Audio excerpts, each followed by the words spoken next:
More snow is possible as we move towards the end of this coming work week into next weekend across areas of the eastern U.S. There's some things to figure out about one or two storm systems. There could be one big one, but there's a lot of question marks as far as how the cold air source is going to be. Is there even going to be a big area of moisture? So we're here to try to figure it all out, and that's what we'll be doing all this week. The first thing we'll cover is all these model runs, and then we'll kind of nerd out with you guys, discuss the pattern itself and everything associated with it. And then we'll spend a little bit of time out west. You're finally going to get winter out west. You're going to get multiple storm systems, a nice cold air source, and you're going to get a lot of snow in the Rockies, the Cascades, the Sierra Nevada. So we'll spend a couple minutes on that, and then we'll round the video off with today's weather. My name is Mitch. Good Sunday morning. Hope you guys are doing awesome. Subscribe if you haven't. Like the video if you like it. And if anybody has anything I can pray about or pray over, please put it in the comments below. Let's get rocking and rolling this morning. Let's go over the latest Euro from overnight. We're going to start all off with Thursday evening of the 12th. Now, I'm not going to show you much of the central U.S. in this little time frame because after going over all model data, there's really nothing exciting or anything going on for the central U.S. So there's not a whole lot to show you. So we're just going to show you the eastern half of the lower 48. So as we're moving forward, there is a little bit of snow across areas in the Midwest. Now, this is going to dive down somewhat to the southeast, and as we're getting into, say, Friday morning, we do have some snow breaking out all the way down into the lower Ohio Valley or the Mid-South and areas of the Midwest, and we actually have this stripe of moderate snow stretching from areas of the southern Midwest all the way into the central and southern Alps.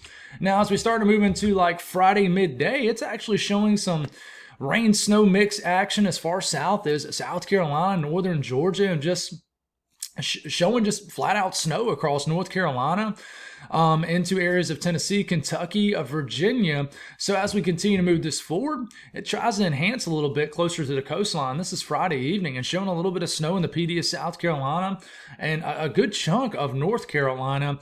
And as this exits off the East Coast, we're done. And then there's a bigger storm system behind it. Now, this is the one that's been shown all over social media, things like that. For 2 runs in a row, it showed some deep south snow.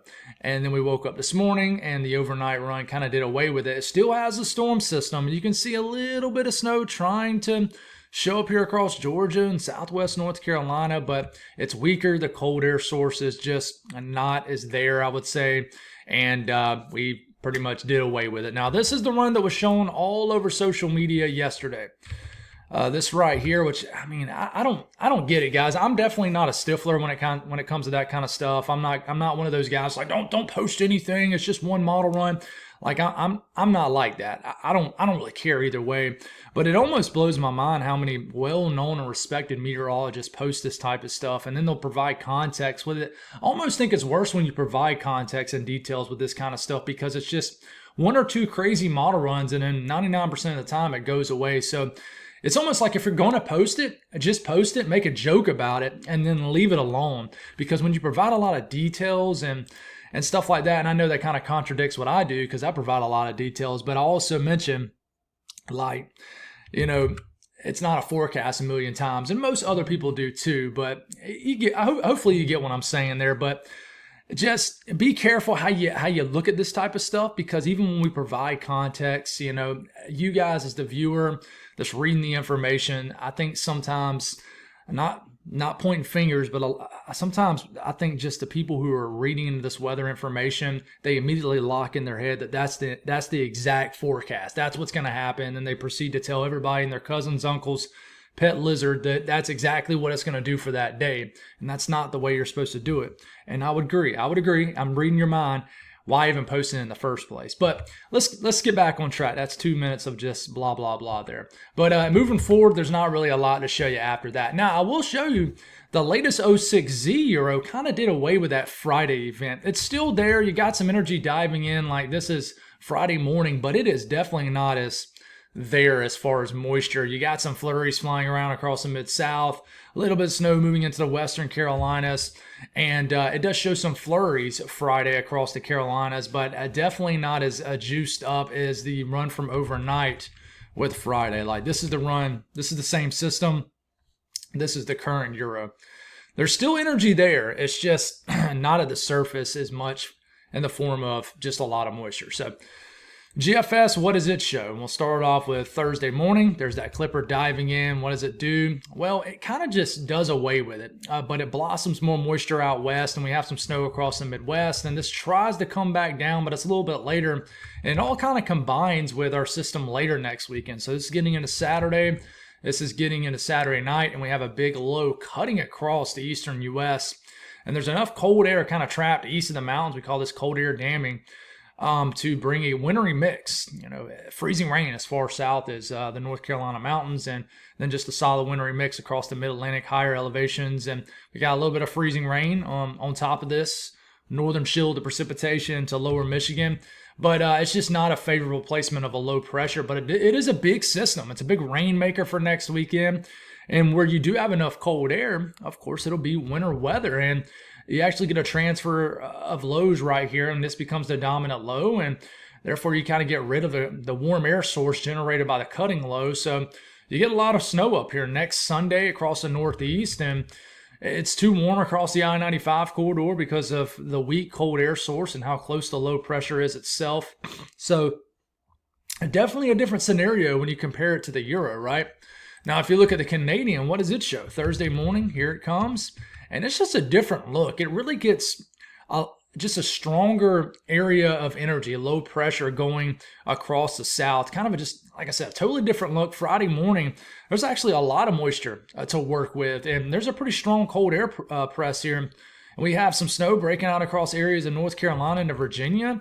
And in fact, by the time we get into midday Friday, I mean, this is an all-out kind of mini snowstorm breaking out across eastern areas of North Carolina. So all model guidance shows something around Friday for the southeast. It even shows snow as far south as Myrtle Beach Friday evening, and then it kind of goes away. And then what about that second storm system that has more moisture with it? It kind of follows somewhat of what the GFS does. And it's a little bit colder. So we have, and this is Sunday morning, we have a heavy wintry mix across the mountains and even some ice starting off in Charlotte, even as far south as the northeast Georgia mountains. And this is all snow in the Ohio Valley, Midwest. And then the system kind of shears apart and just weakens, and we have another system behind it.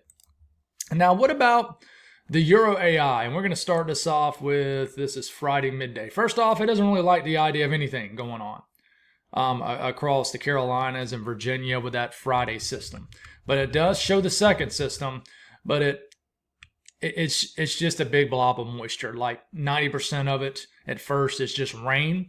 It does run into some leftover cold air from a cold air source to the northeast, but the placement of the high pressure and the strength of high pressure really isn't strong enough to promote a strong cold air damming event. So we have a low pressure that's cutting somewhat. It's not really cutting. It's honestly follows somewhat of the Euro run where it's kind of more zonal. I don't know if it's going to do that, but there's enough cold air on top of it as we're getting into the end of the weekend. When is this? This is actually Monday, next Monday. So 8 days from now, where there is some winter weather up here in the mid-Atlantic and southern northeast. But overall, it's not a high impact winter weather event, I would say. Now, moving forward here and looking at the Euro ensemble from overnight, and this is in 4-day periods. Remember, this combines 51 members together and creates a mean or average. So this is stretching throughout the entire kind of Friday through Monday time period. So you can see where the clipper starts up here, and there's a couple inch snowfall mean that could deliver snow in areas that, is totally used to seeing snow in February. And then it kind of goes down here. And then this signal right here is a combination kind of here in the Carolinas and the Virginia, West Virginia, and surrounding states. This is combining the Friday event with the potential kind of later into the weekend event that could produce more moisture. But how's the cold air source going to be? So, I mean, there's a few to several inch snowfall mean across this area, and there's probably a signal for ice too that I don't have pulled up. And let's see if I can pull it up. But that's a snowfall mean. You can see how it drops as it gets into the northeast. And that is because a lot of members show the storm sort of weakening and not really crawling up. Even if it does, it's weak, but not really crawling up the East Coast. Now, if you look at the signal for ice, I'll have to switch it back to this. We go through the entire time frame. I mean, this is through both time frames, and I mean, you can see there's a bit of a signal for freezing rain through here. It's not a forecast, just an ensemble mean, but to me that says cold air damming. All right, and then you look at the GFS ensemble, shows kind of the same footprint up here, except it's a little bit more aggressive, a few inches. And then you can see kind of the snowfall footprint down into the Carolinas. I mean, even it gets almost all the way down. Well, it does. It gets all the way down to Columbia, Augusta. I'm not saying it's going to snow in Columbia next weekend. That's not what I'm saying. This is just a mean or an average. And you can see how it blossoms up the Northeast, up into the Northeast and Mid-Atlantic. Now, I can't really show you an ice mean on that on this because it doesn't really have a product for that here on the GFS ensemble. But I mean, it shows something, guys. Something is there.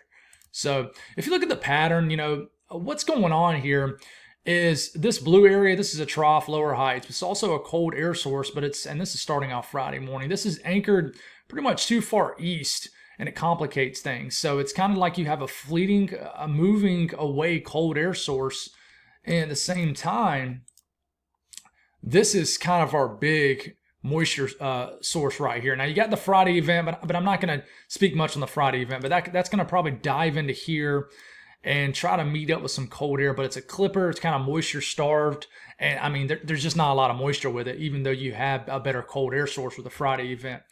Now the later into the week, next weekend event, like Saturday, Sunday, Monday kind of ordeal, not this Monday but the next Monday, this has better moisture potential, but your cold air source right here is sort of kind of going away. It's weakening. It's just not as there. So as you move this, you can see how the trough kind of anchors itself further to the east here.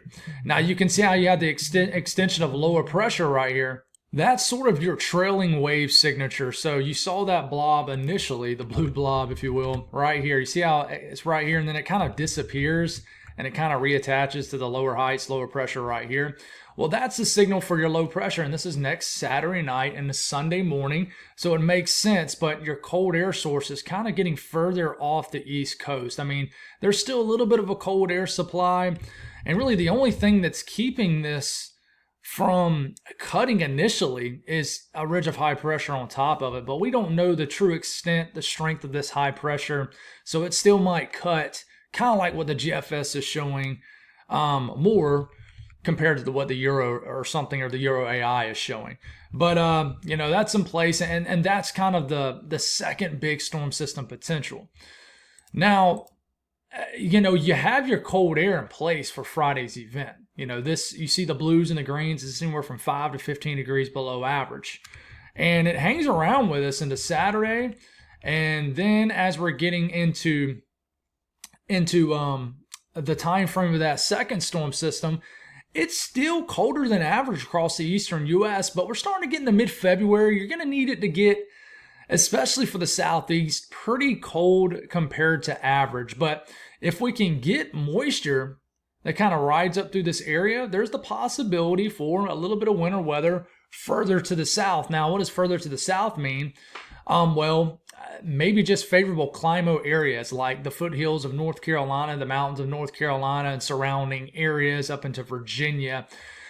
To me, it just doesn't seem realistic to get something like what that Euro was showing yesterday, which was this. Of course, it's pretty to look at. It's great. It's awesome. It's cool to look at. Like, I mean, I live here in Columbia, South Carolina. It dropped almost a foot of snow in Atlanta. But to me, the pattern doesn't support something like this. But this would be Sunday. This is the crazy run that's being shown all over social media right now. But in my opinion, something like this, if it was to work out, would be a Hail Mary. I mean, it's like a needle in the haystack type deal. But who knows? We can get that sometimes. But moving forward here, let's make sure we get back on track here. You see this big trough right here, big area of blue. Watch how this thing swings and dives into the western U.S. And then we have a ridge building kind of between day 7 and day 10. This could warm us back up across the eastern half of the country. But look at this big trough digging down, jet stream.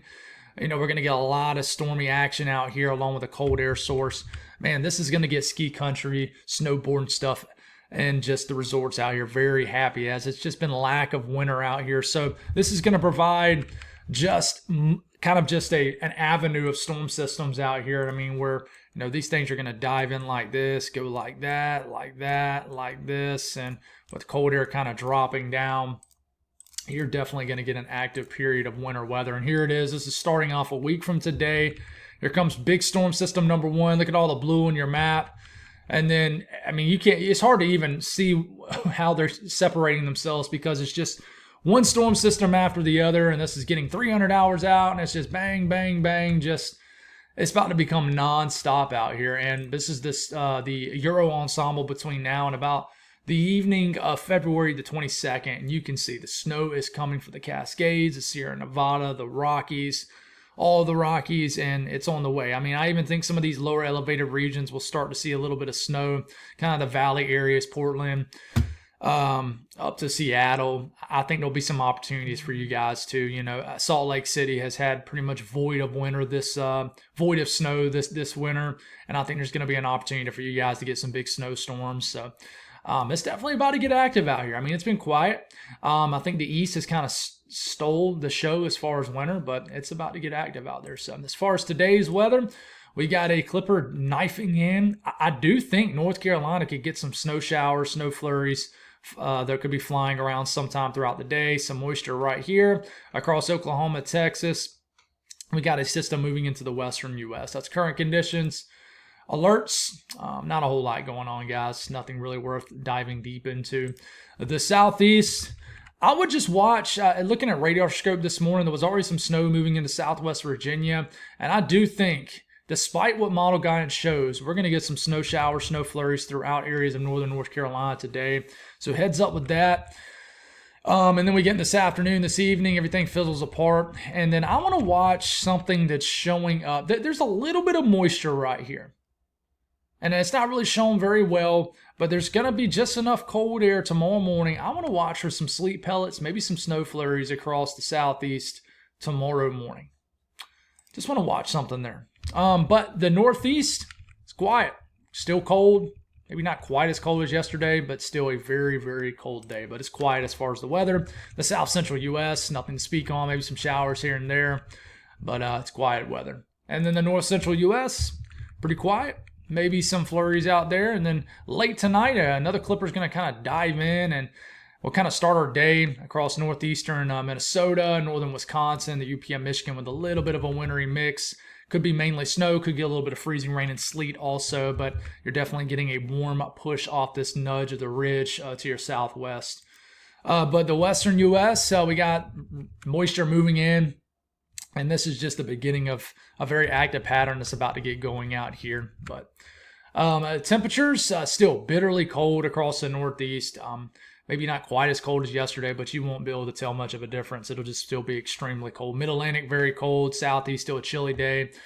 And then you can see how there's just, you can quite literally see the trough boundary here. I mean, there's a boundary right in here. You can see it when it's separating just winter with spring. I mean, it's getting into the 70s and 80s, and again in Texas today. And then temperatures out west, you're going to start to cool off a little bit, but still a warm day, especially across the middle of the country. That's all I got. Thank y'all for tuning in. God bless all y'all, and we'll do it again tomorrow morning. Have a good Sunday.